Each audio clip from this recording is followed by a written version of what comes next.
Ok, vamos a continuar con el contenido, ¿verdad? Y vamos a comenzar con el capítulo 4, ¿sí? El capítulo 4 es todo lo que es el estudio del procesador, ¿sí? O sea, la organización del procesador.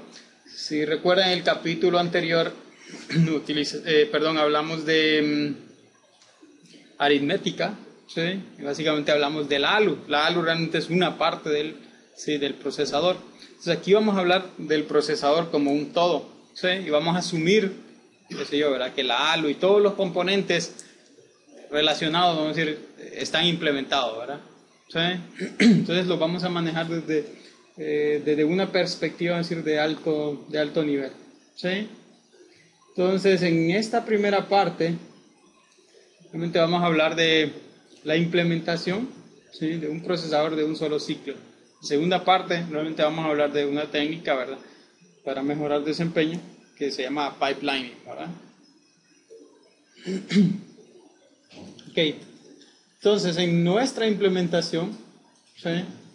O sea, en el estudio, esta implementación es un MIP simplificado. ¿Por qué es simplificado? Porque solo vamos a tener estas instrucciones, ¿sí? Realmente ya un MIPS completo sería inmenso, ¿verdad? Y ustedes van a tener la oportunidad de ver qué tan grande, qué tan complejo es el procesador para estas 10 o 11 instrucciones, 2, 4, 5, 6, 7, 8, 9 instrucciones. ¿Sí? Vamos a tener instrucciones de acceso a memoria, ¿sí? Aritmética lógica, es decir, nuestra ALU solo va a ejecutar estas operaciones. Y por último, instrucciones de flujo de control, BQ y JON. Fíjense bien que no vamos a tener BNE, ¿verdad? ¿Sí? Menos en la implementación que vamos a estudiar acá. ¿Sí? Bueno, y hablando de ALU, ¿verdad?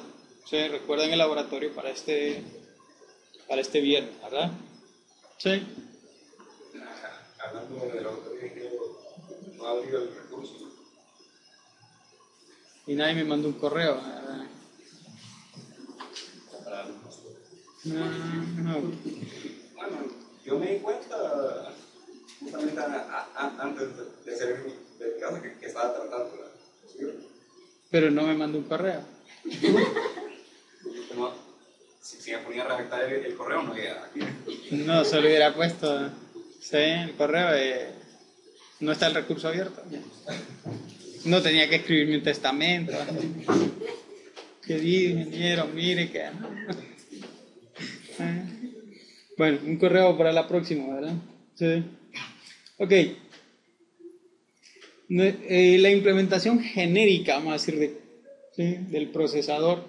O sea, recuerden que el procesador, la tarea simple es ejecutar instrucciones de manera secuencial, ¿sí? Así de simple.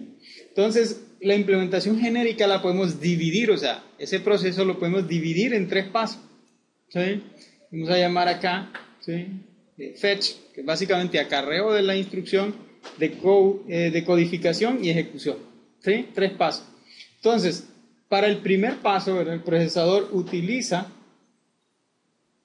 el program counter, ¿sí? Y el program counter provee la dirección de la siguiente instrucción que queremos acarrear, ¿sí? Desde la memoria, ¿sí? Después de acarrear la instrucción, se actualiza el program counter, ¿sí? O sea, esta es una forma bien simplificada, vamos a decir, ¿sí? de cómo funciona un procesador. De la segunda etapa, ¿sí? Le llamamos la decodificación de una instrucción, ¿sí? O de la instrucción. ¿De qué instrucción? Pues la que acarreamos en el primer paso, ¿verdad? Y por eso fíjense aquí ¿sí? En el flujo de ejecución, ¿sí? Entonces, en este proceso de decodificar, también leemos los registros, ¿sí? Si es que hay registros que leer, ¿verdad? Alguna de las que tengamos acá, ¿sí? Está mencionada ya, ¿sí? No accede, ¿cómo se llama?, al register file. Y por último, ejecutar la instrucción, es decir, ejecutar la acción, ¿sí? Que la instrucción, ¿cómo se llama?, estaba demandando. ¿Sí? Entonces, todas las instrucciones, excepto jump, y ustedes me dirán por qué, utilizan la ALU después de leer los registros.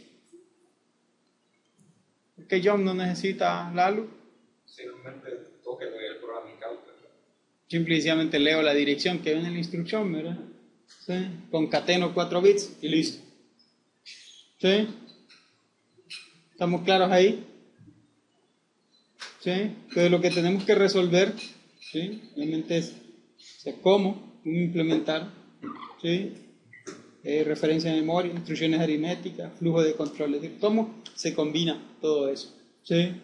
En un solo circuito que vamos a llamar el procesador. ¿Sí?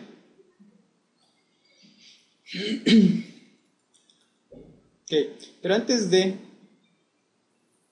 sí, creo que en el primer capítulo hablábamos algo de el reloj. ¿Sí? Ese va a ser como un desvío antes de hablar de la ejecución del procesador. ¿Sí? ¿Por qué necesitamos una metodología de reloj? Ustedes en diseño lógico, sí, tuvieron que haber visto esto. ¿Sí? ¿Se acuerdan de los elementos de estado? ¿Qué es un elemento de estado?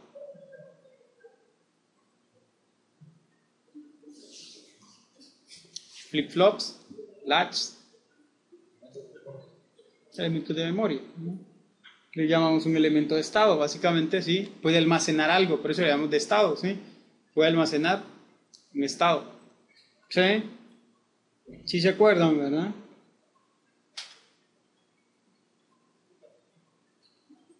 Flip-flop, latches son dos ejemplos de, ¿sí? De elementos de estado. ¿Cuál es la diferencia entre uno y otro?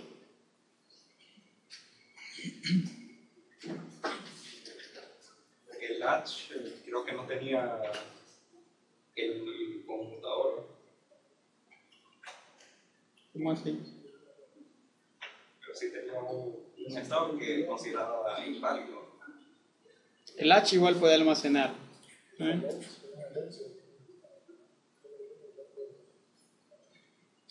Ajá.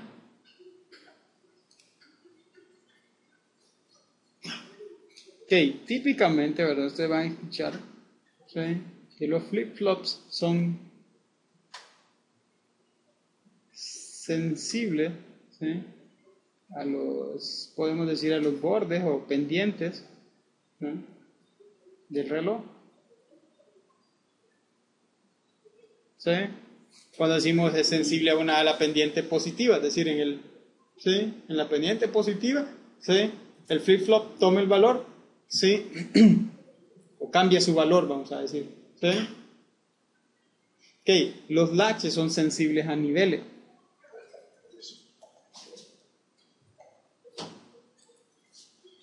¿Sí? Entonces, ¿qué significa eso?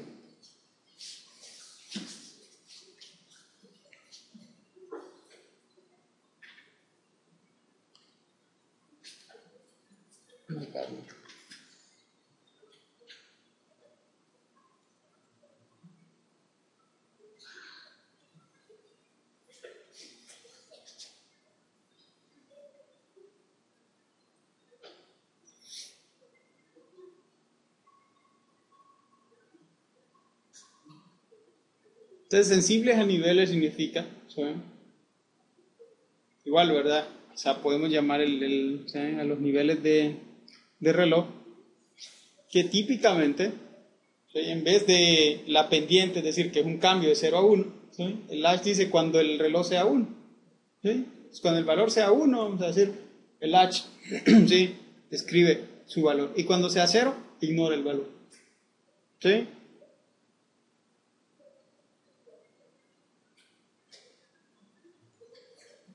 Entonces, ¿cuál es la ventaja de uno y otro?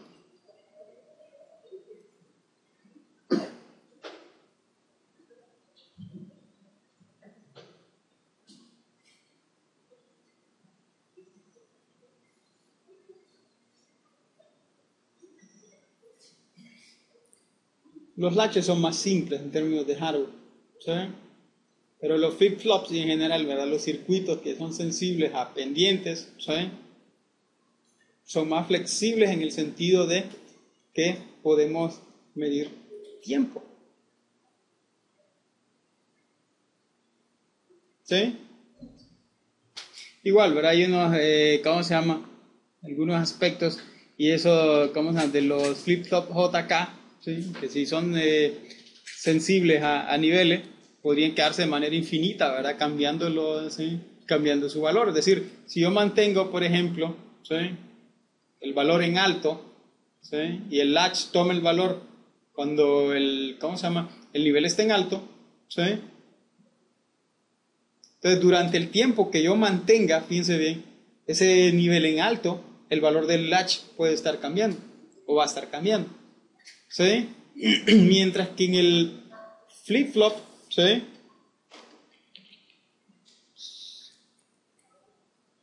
Mientras que el flip-flop, o sea, me asegura, ¿sí? Que el valor se va a cambiar, o sea, digamos aquí si es, ¿sí? Esta sería una pendiente negativa, ¿sí? Se va a cambiar una única vez, ¿sí? O sea, sí se entiende, o sea, el problema de ser, ¿cómo se llama? Sensible a nivel, por ejemplo, imagínense, si es sensible a un nivel alto, por ejemplo, ¿sí? O sea, durante todo el tiempo que yo mantenga, ¿sí? El valor en alto, el valor del latch puede cambiar, ¿sí? Y eso lo hace menos confiable, vamos a decir, ¿sí? En términos de asegurar cuál fue el valor que, ¿sí? Mientras que esto, ¿sí? Sí me asegura que el valor va a cambiar, ¿sí? O sea, una única vez, ¿sí? Ahora, ¿por qué necesitamos o por qué hablamos de metodologías de reloj cuando hablamos del procesador?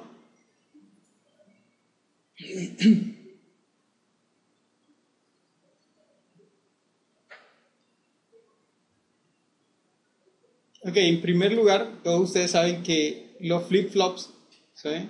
Son la base de los circuitos secuenciales, ¿sí?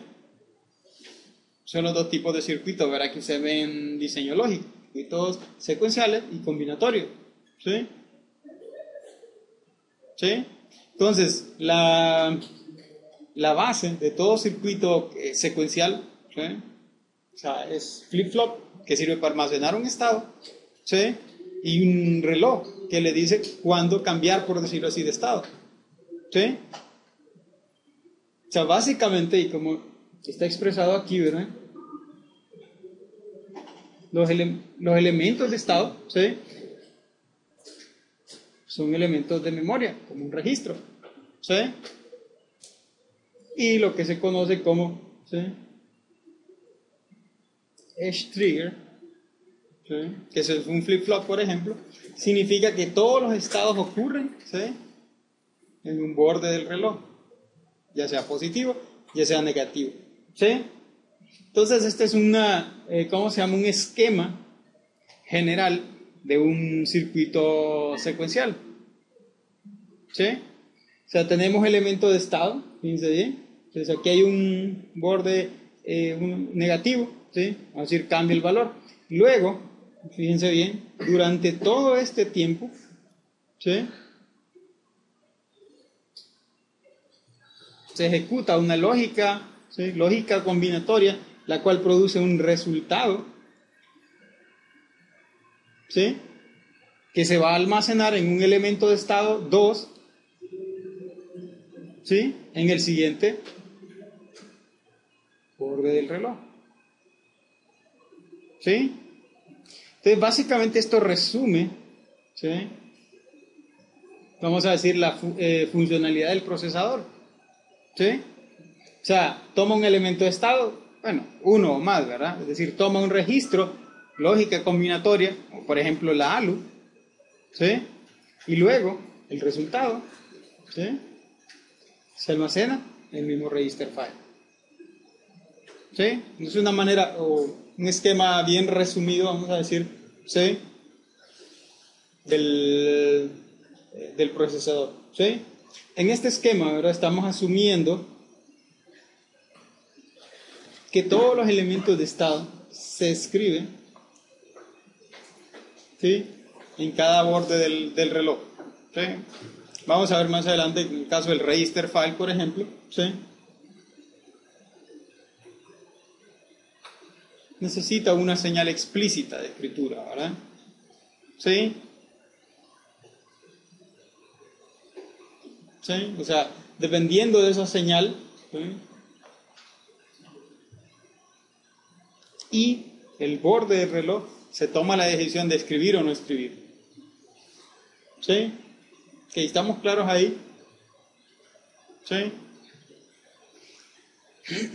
Y bueno, ¿verdad? Esto realmente es lo que ustedes modelan en, ¿cómo se llama? En Verilog, ¿verdad? Solo para, ¿sí? Cuando ustedes tienen un bloque always, ¿sí? O sea, y tienen esto, post, edge, y ponen, ¿sí?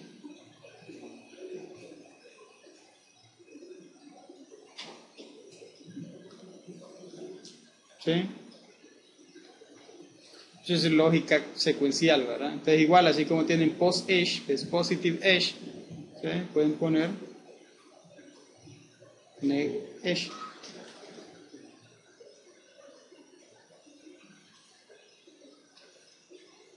¿Sí? Entonces lo que está modelando ahí es lógica secuencial. ¿Sí? ¿Estamos claros ahí? Ok. Vamos a guardar. Ok, vamos a continuar. ¿Sí? El primer paso. ¿Sí? Vamos a dejar a un lado las metodologías de reloj y vamos a hablar de las 3 etapas que acabamos de mencionar. ¿Sí? Recuerden, o sea, dijimos 3 pasos para ejecutar una instrucción. Paso 1, paso 2,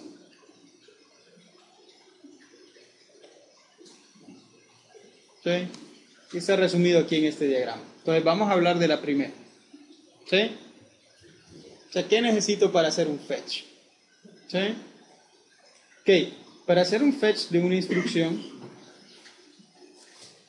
yo necesito leer del instruction memory. ¿Sí? El instruction memory va a ser una unidad, ¿sí? Que en el fondo, o más adelante, vamos a ver que puede ser una memoria caché, ¿sí? De instrucción, o lo que se llama una memoria caché de solo lectura en ese caso. ¿Sí? Entonces, el program counter se alimenta, fíjense bien, ¿sí? A esta unidad, que es una memoria, vamos a decir. ¿Sí? El program counter se convierte, fíjense bien, en el read address, o sea, la dirección que voy a leer, y la salida, ¿sí? Es una instrucción. Claro, aquí aparece como un solo, vamos a decir, como un solo cable. La pregunta es, ¿cuántos bits serían esto?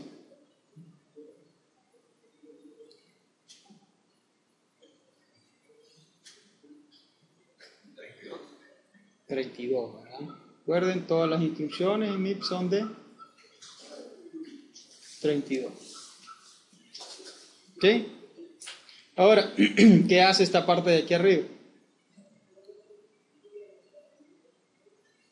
Sé que estamos alimentando a esa parte de arriba y que estamos calculando ahí la dirección de la siguiente instrucción. ¿Sí? O sea, si ustedes se fijan, ¿sí? Viene el program counter, ¿sí? Y viene 4, ¿sí? Y se suma. ¿Sí? Entonces lo que sale aquí, ¿sí? No está de más, ¿verdad? Destacar que PC, o sea, esto que tenemos aquí, ¿sí? Este es un elemento de estado.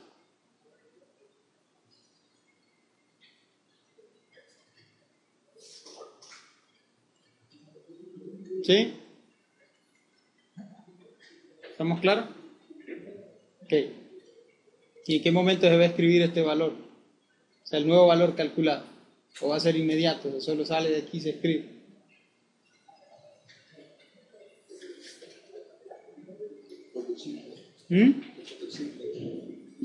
Fíjense bien. El program counter se actualiza, ¿sí?, en cada pulso del reloj. Bueno, en cada borde, vamos a decir. ¿Sí? En este caso. ¿Sí? No necesita una señal explícita de escritura. ¿Sí? O sea, siempre se escribe. ¿Sí? El program counter es uno que siempre se escribe. ¿Sí? Leer o la lectura, instruction memory, es una actividad combinatoria, así que no necesita una señal explícita de lectura. ¿Sí? Simple y sencillamente se alimenta la dirección, la salida debe ser la instrucción. No necesita señal de reloj o una señal explícita de lectura, ¿verdad? ¿Sí? El instruction memory es una memoria de solo lectura. ¿Sí?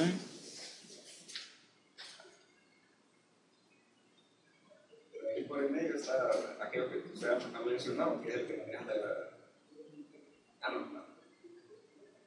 Como digo, más adelante vamos a ver que esto, ¿sí?, perfectamente puede ser una memoria caché que estamos omitiendo aquí. Eventualmente va a estar conectada a la memoria principal, es decir, tiene que ir a la memoria principal, traer datos y luego alimentar al procesador, ¿verdad? ¿Sí? ¿Ok? El siguiente paso, decodificar una instrucción. ¿Sí? O sea, este paso, vamos a decir, recibe, ¿sí?, la instrucción que recién hemos acarreado, ¿sí?, y el campo de función, bueno, el opcode y el campo de función van a la unidad de control. ¿Qué va a hacer la unidad de control con eso? Parciar de cierta manera la instrucción. Ajá, ¿y qué va a generar? Y usar, o sea, me imagino que tiene una serie ahí de multiplexores para... No, la unidad de control básicamente, lo voy a poner así, genera un montón de señales para las diferentes unidades. ¿Sí? Por ejemplo, algo que está ignorado aquí, o está omitido, vamos a decir, es una señal explícita de escritura que la unidad de control le tiene que generar al register file. Y también, obviamente, el register file, ¿sí?, también está omitido. Y este sí está conectado al reloj del sistema. Recuerden que en términos simples, el register file va a ser un arreglo de flip-flops, vamos a decir. ¿Sí? Me imagino que al nivel que es así de clock, de clock hoy en día, sí importa bastante lo que es el delay que hay de la señal del clock. ¿O no? Claro que importa. ¿Sí? Y vamos a ver más adelante. ¿Sí? O sea, al final, la velocidad del reloj, o el tiempo del reloj, o la frecuencia, o sea, cuando yo digo de 3 GHz, ¿sí?, ese es un límite físico. ¿Sí? Y eso tiene que ver con el delay o el tiempo de propagación de las señales. ¿Sí? Entonces sí, realmente sí importa el tiempo de propagación. ¿Sí? ¿Estamos claros ahí? Sí, la idea aquí con el register file, si fijan, este es el modelo del register file. Tiene dos direcciones de entrada. ¿Sí? Una de lo que se llaman dos puertos de... Creo que ya lo habíamos mencionado en el capítulo anterior, ¿verdad? El register file de MIPS tiene dos puertos de lectura y uno de escritura, ¿verdad? ¿Sí? Entonces estos son de, si se recuerdan, 5 bits, ¿sí? Y las salidas aquí de 32, ¿verdad? O sea, 5 bits, ¿no? Recuerden, 2 a la 5, 32. Ahí están los 32 registros a los que tengo acceso, o sea, R0 hasta R31. ¿Sí? Solo que ustedes acceden en ensamblado. ¿Ok? Ok, ejecución. Y aquí es donde la situación, ¿verdad?, ¿sí? Se complica un poco, ¿verdad?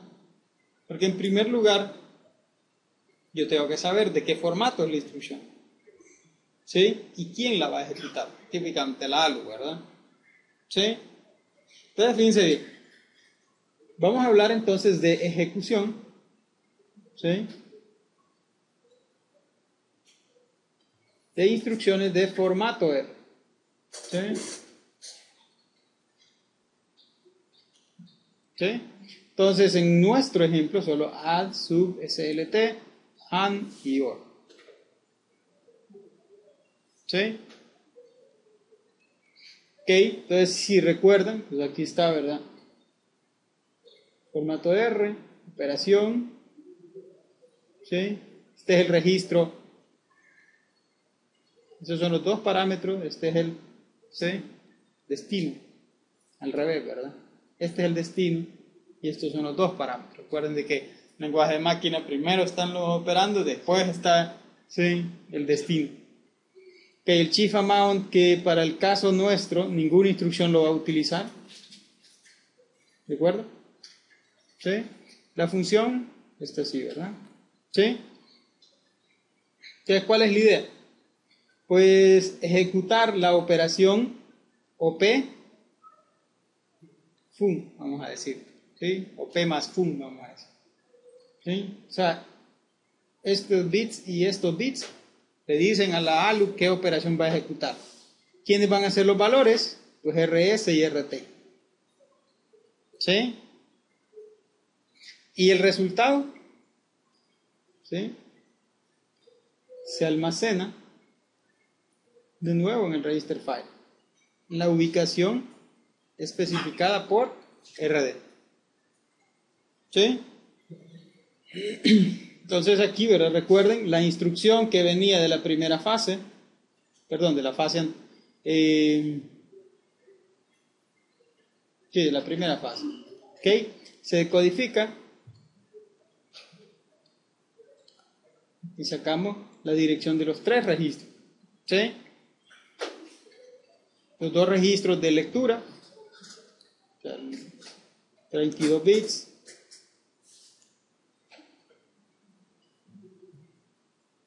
¿Sí? Entonces la data del primer registro y la data del segundo, o sea, RS y RT, pasan a la ALU ejecuta su operación, ¿sí? Y ven que todo lo que aparece en rojo son señales de control. Aquí empiezan a aparecer las señales de control. ¿Sí? Que básicamente le dice qué es lo que va a hacer. ¿Sí? Entonces, el resultado, o sea, esto,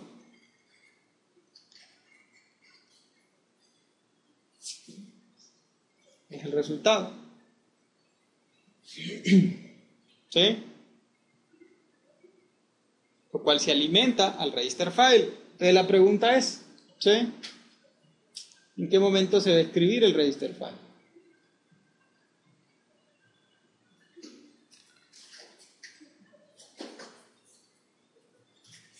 ¿Sí? Entonces no todas las instrucciones escriben el register file. Es decir, de todas las instrucciones ¿sí? que tenemos hasta ahorita, de las 9, no todas escriben el register file. Un ejemplo de ellas es Storeboard. Por lo tanto, necesitamos eso, una señal explícita, ¿sí? De escritura. Y eso es lo que tenemos acá. ¿Sí? Entonces recuerden, la condición es, ¿sí?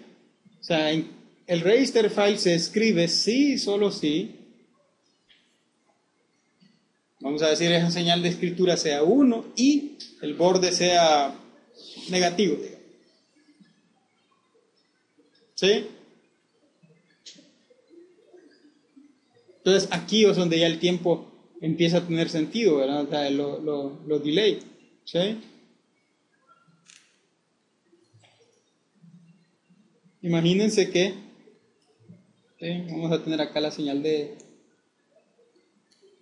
clock. Solo imaginemos este pedacito de código. Asumamos ¿verdad? De una vez que la ALU se tarda, vamos a decir, un microsegundo, ¿no? Es que es lento, en ejecutar una operación. ¿Sí?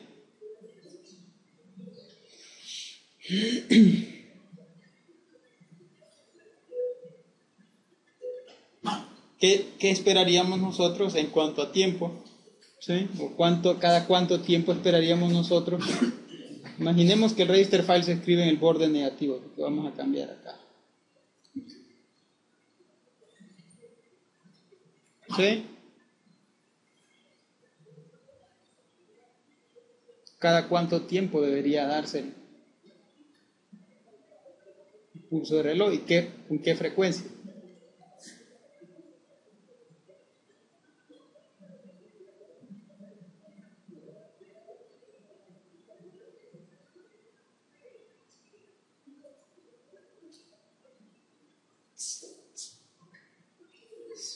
Vamos a tratar de dibujar aquí. El resto del procesador,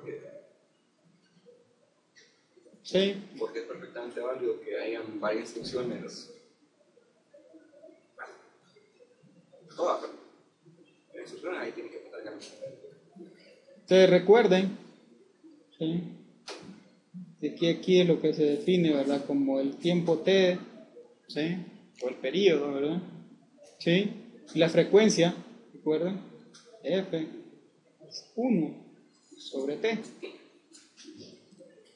Suponiendo, ¿verdad?, que la operación de la ALU inicia inmediatamente después, ¿sí? Digamos de este punto. Digamos este es el tiempo T0. ¿Sí?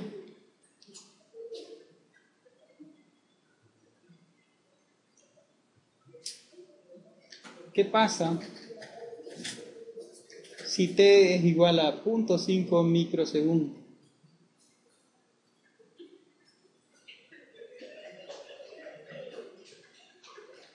¿Qué va a pasar ahí?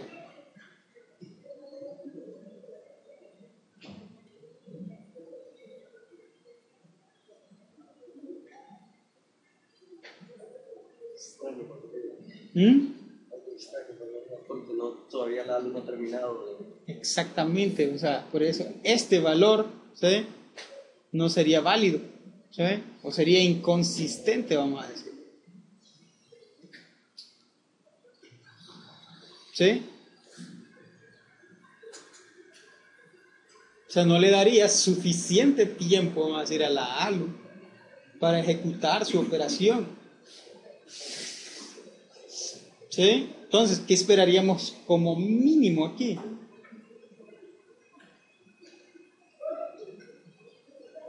Como mínimo y un microsegundo.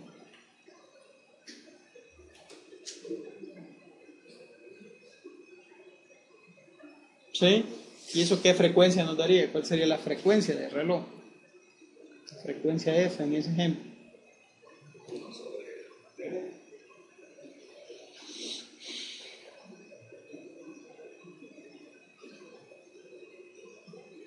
Un microsegundo es 1 megahertz sería. 1 megahertz. ¿Sí? Ya estaríamos diciendo el máximo, la máxima frecuencia para que eso funcione sería 1 megahertz. La pregunta es, ¿a 500 kilohertz funcionaría?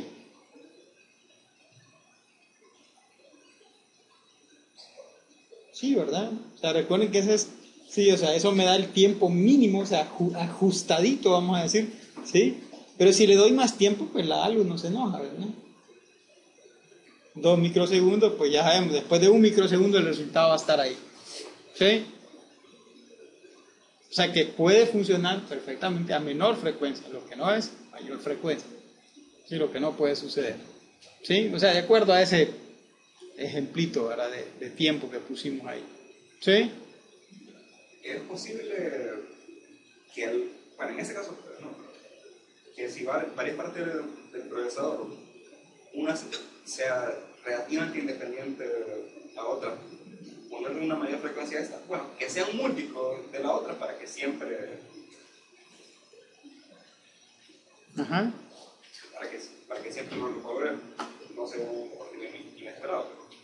Ok, ya vamos a hablar más adelante ahora de pipelining, ¿sí? Que es una manera, vamos a decir, o sea, aquí si ustedes se fijan, ¿sí? Una unidad depende de la otra, ¿sí? Están atadas, ¿sí? O sea, están directamente conectadas, ¿sí? Ese es un procesador de un solo ciclo, ¿sí? En pipelining, básicamente, las unidades pueden, de alguna manera, ¿sí? Ser independientes, vamos a decir, ¿sí?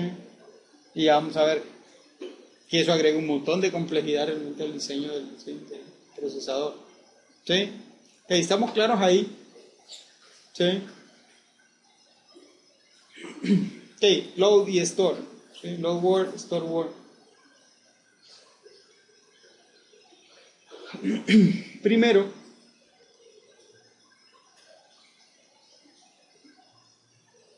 necesito calcular la dirección de memoria. ¿Sí? Sumando el registro base, ¿sí? El cual lo tenemos que leer ¿de dónde? Del register file, ¿sí? Luego, fíjese bien, el segundo operando de la ALU va a ser el offset.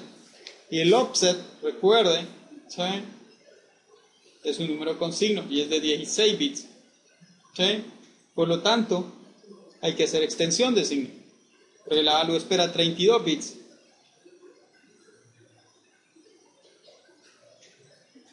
¿Sí?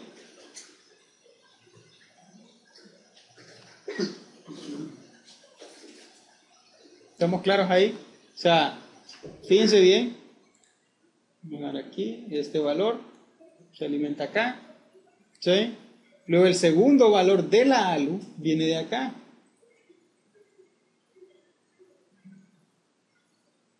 ¿Sí? Son 16 bits. Pasa por un módulo de extensión de signo, el cual produce 32 bits de salida, y esos 32 se almacenan acá. Perdón, se alimentan a la ALU. ¿Sí? El valor que calcula la ALU, ¿sí? Viene acá. Y aquí aparece otra nueva unidad, llamamos Data Memory. ¿Sí? Entonces, la dirección viene de la ALU y el valor, ¿sí?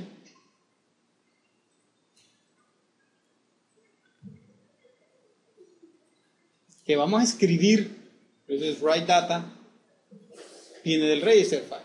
Esa es una instrucción. ¿Qué instrucción es esa? Donde tengo los caminos marcados. Azul.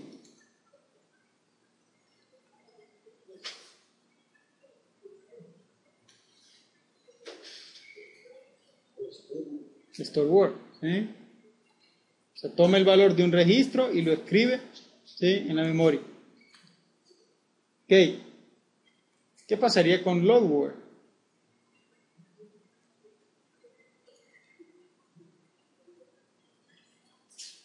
Load word siempre va, ¿sí? El único camino que no va a necesitar es el de write data, ¿sí?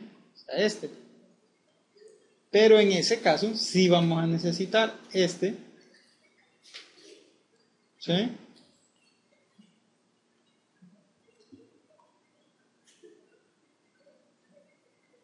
Recuerden que load word, algo de memoria, ¿sí? Una palabra, vamos a decir de memoria, y la escribe en register file. ¿Sí?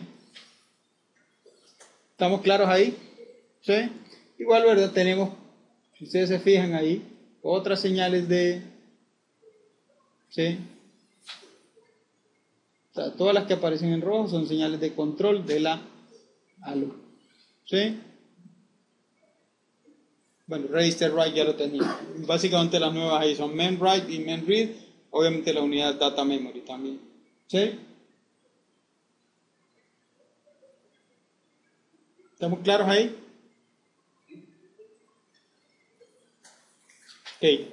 Operaciones de salto. Salto condicional. Que en nuestro caso la única instrucción de salto condicional es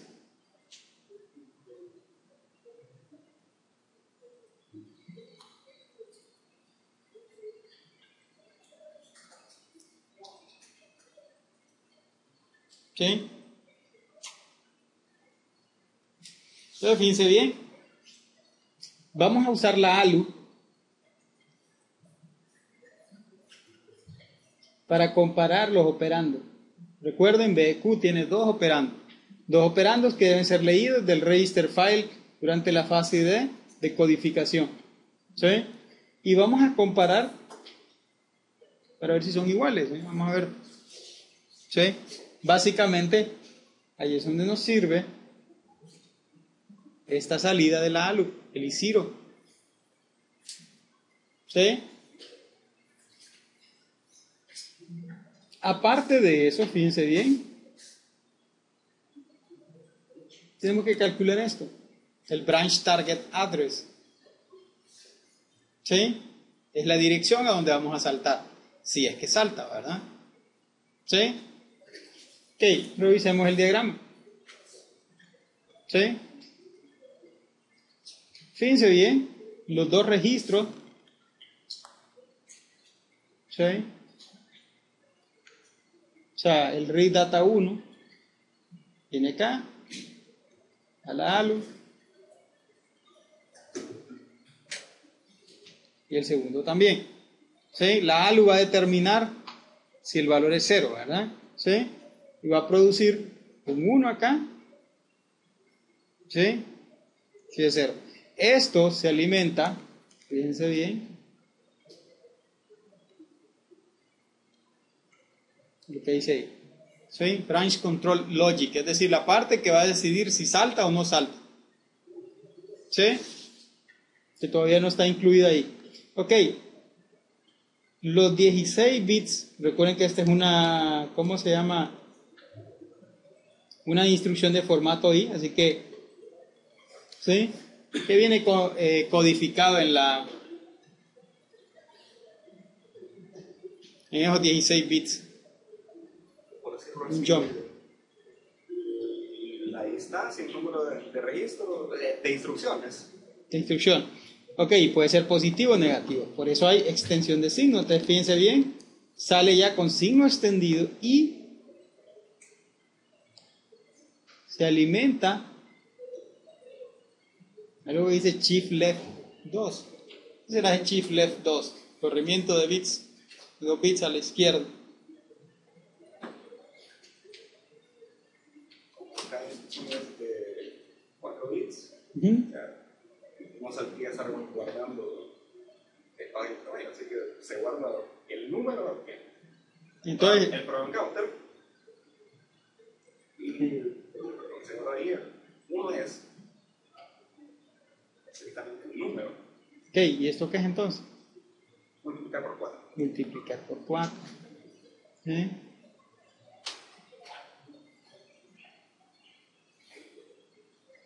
¿Sí?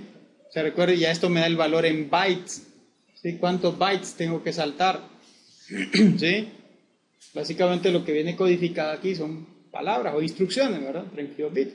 Multiplico por 4 y me dice cuántos bytes. Eso se suma con, ¿qué es este valor que viene?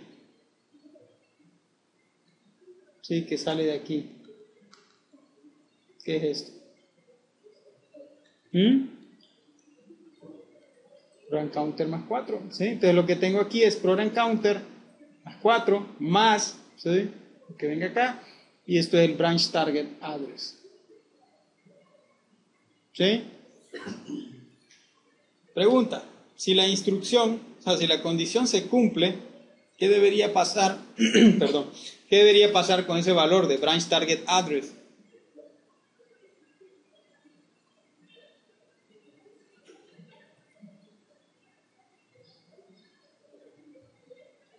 Pues se ejecuta una instrucción diferente para cada uno. El branch target address, ¿sí?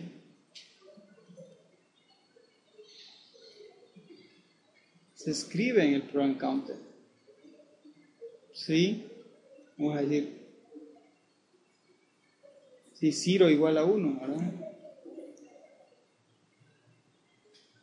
¿Sí? Es decir, si la señal de I0 de la ALU es igual a 1, significa que los valores son iguales.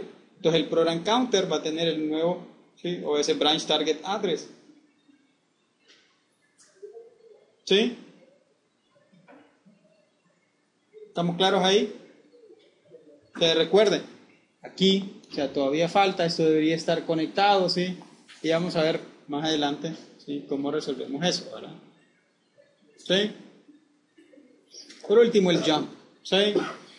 Se fijan, esta es la más simple, que toma 4 bits, ¿sí? Del program counter, ¿sí?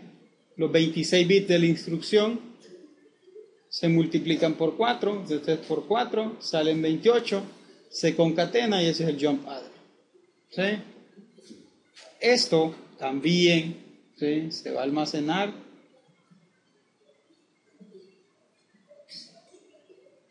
en el program counter. ¿Sí? ¿Estamos claros ahí? Ok.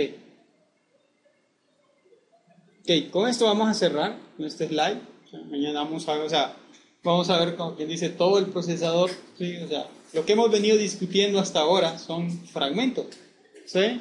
Del procesador. ¿Sí?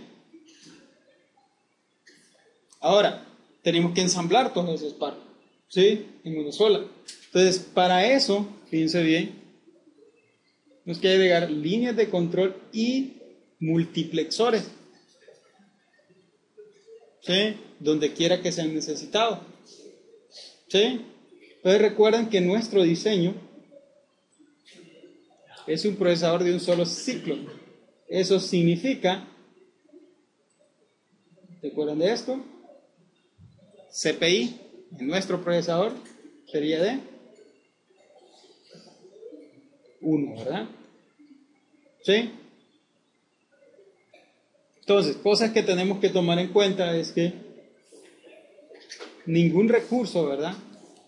O sea, en nuestro diseño de un solo ciclo puede utilizarse más de una vez por instrucción. ¿Sí?